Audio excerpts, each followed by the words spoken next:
Hello everybody, welcome to Wednesday's edition of the Chris Pritchard Cycling News Show. No spoilers for stage 5 today, don't worry, you are safe because I've pre-recorded all this prior to the stage starting. We will recap stage 4, we'll catch up on all the rest of the news that's going off in the cycling world. Don't forget, if you've not done already, hit that like button, hit that subscribe button, hit that notification bell so you know when we go live our videos. We've got a live stream coming up tomorrow, and get this.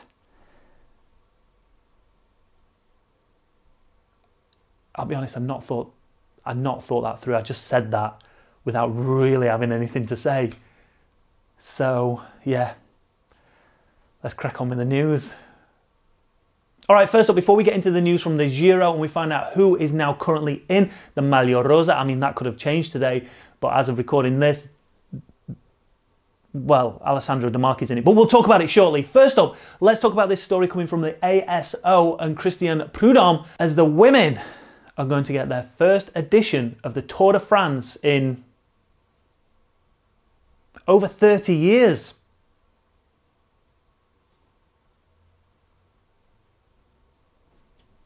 Over 30 years. So Christian Prudhomme confirms Women's Tour de France in 2022. ASO are going to keep the one-day La Course after launching new women's stage race in France. It is about bloody time. Prudhomme made the confirmation that the ASO will launch a women's Tour de France in 2022. It's been speculated that the women's race will be called Tour de France à Femmes. Talking to The Guardian, Prudhomme said, it'll take place next year, mate, that's certain. It would have happened this year if it had not been for the COVID-19 pandemic, obviously. And above all, if the Tokyo Olympics had not been after the Tour. So the best riders might not be available, mate. But the decision has been taken. There will be a Tour de France Femmes in 2022, following closely after the men's tour. Although the ASO have not revealed the stages or the distance of the women's Tour de France, it's been reported that it is expected to host an 8-day stage race that would start in Paris on the same day as the men roll into Paris for stage 21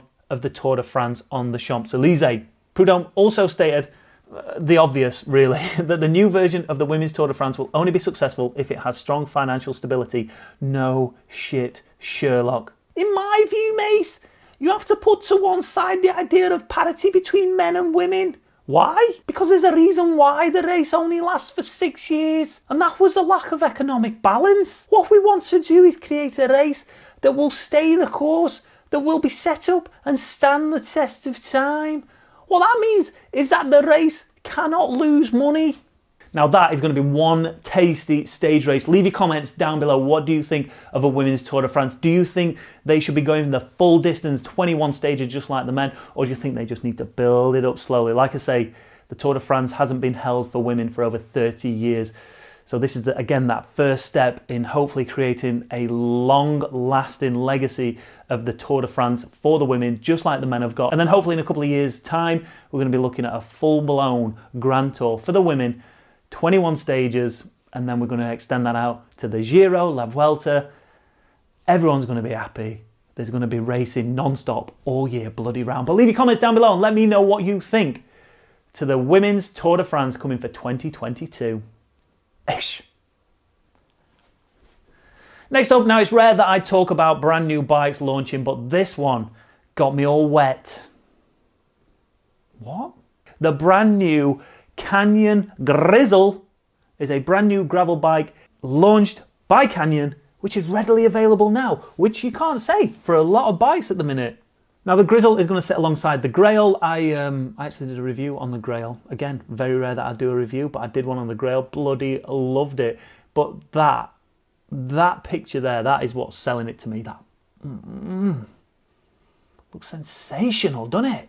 Now the Canyon Grizzle starts from £2,199 and goes all the way up for an all-singing, all-dancing, sexual beast of a Grizzle to £4,899. Now if anybody's got any contacts at Canyon and they want someone to ride it who's called Chris Pritchard, then let me know down in the comments below. Get me one shipped over. I want to ride one. I love that pink. Let me know what you think down in the comments below about this bike. Is a gravel bike a gravel bike? And when does a gravel bike become a mountain bike? When does a mountain bike become a gravel bike? Leave your answers down below. Next up in the news, let's take a look at this story over on Cycling Weekly. I've been seeing this getting a bit of traction over on Twitter. A lot of people have had opinions about this, but the headline reads, British cycling concerned about substantial breach of privacy over Dame Sarah Storey's backdated TUE for salbutamol. The governing body said it is worried about how the revelation could impact athletes who require medical treatment. Now again, before we get into this story, remember this is not news at 10, this is not Sky News, alright? This is just me, so if I get facts wrong, please, by all means, let me know down in the comments below. Alright, let's crack on.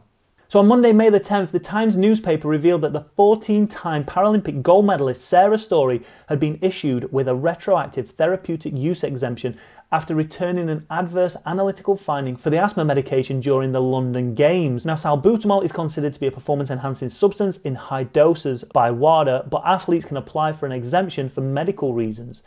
Now, during the 2012 Games, where she won 4 gold medals, Storey was found to have exceeded the allowed limit of salbutamol, with officials from British Paralympic Association then applying for a retroactive TUE on behalf of the athlete. Now, British Cycling said, as one of our responsibilities as a governing body, it's to give a voice to athletes in our sport. We must raise concerns at what would appear to be a substantial breach of privacy without a substantial demonstration that this was in the public interest. So straight off the bat, is it of public interest? Do we need to know about it? Bearing in mind, British Cycling is funded essentially by the British public. The National Lottery gives grants to governing bodies, i.e. British Cycling. The only way the National Lottery gets that money is from people playing the National Lottery. So I believe it's in the nation's interest to know exactly what is going on with athletes. And I think something like this should have been known back in 2012. Or should it? So this is the question. Or should it? Would it have tarnished her whole career? Would it have tarnished her achievements in London had that come out straight away? But my question is why? Bearing in mind that Sarah Storey had asthma all the way through her life and was diagnosed with asthma way back when she was a kid, surely you would get a TUE prior to something like that, knowing that you've got asthma, knowing that you might need it. You don't have to necessarily take it, but if you need it, you've got your TUE there and then straight away before it even starts. Now, again, leave your comments down below. There's someone out there who knows a lot more about TUEs than I do. Why do we have to retroactively apply for a TUE? Similar to what we saw with, and I'm not putting them in the same boat, but Lance Armstrong, when he first got popped at the Tour de France, he managed to get a TUE for that. Surely we should be having TUEs prior, right? That athlete has been diagnosed with asthma years and years and years and years ago before they even became an athlete.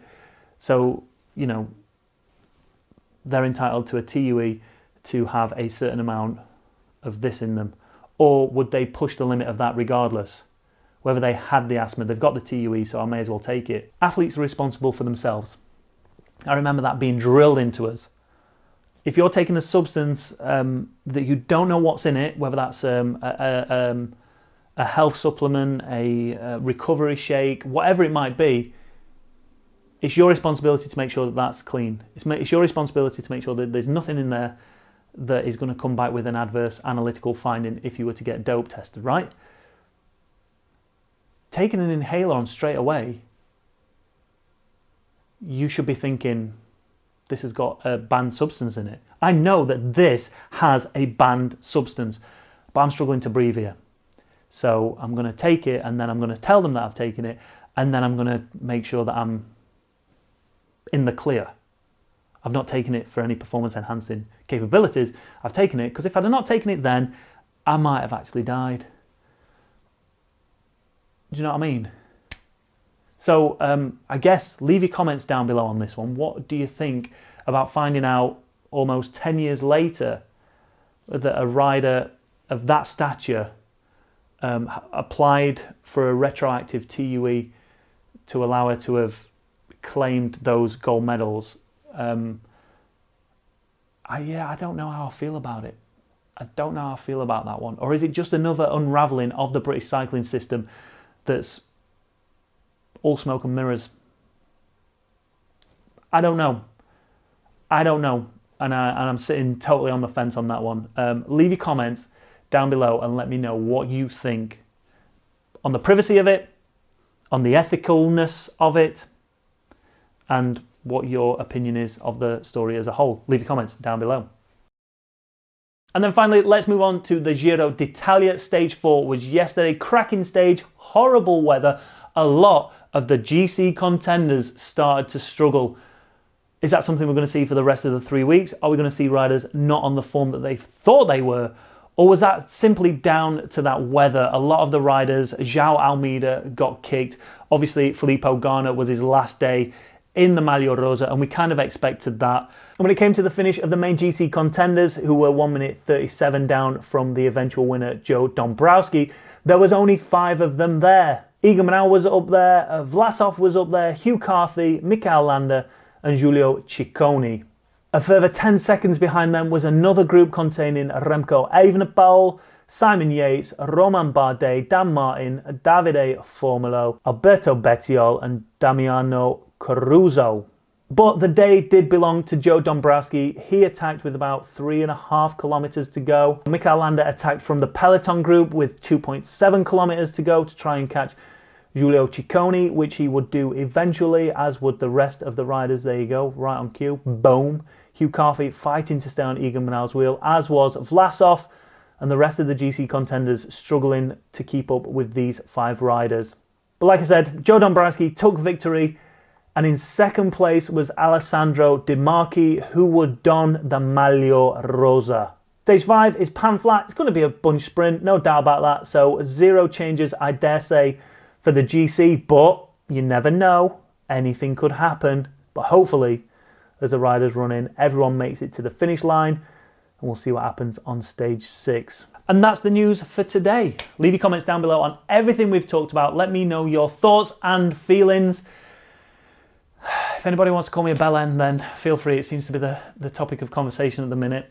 Bell end. All right. Thanks for watching, everybody. Hit that like button, hit that subscribe button, hit that notification bell so you know when we've got live our videos. Got a stream coming up tomorrow. We're going to be over on Zwift Racing. If you want to come and see a middle-aged man blowing out of his arse, you know where to come. Thanks for watching, and I'll see you there on the next one.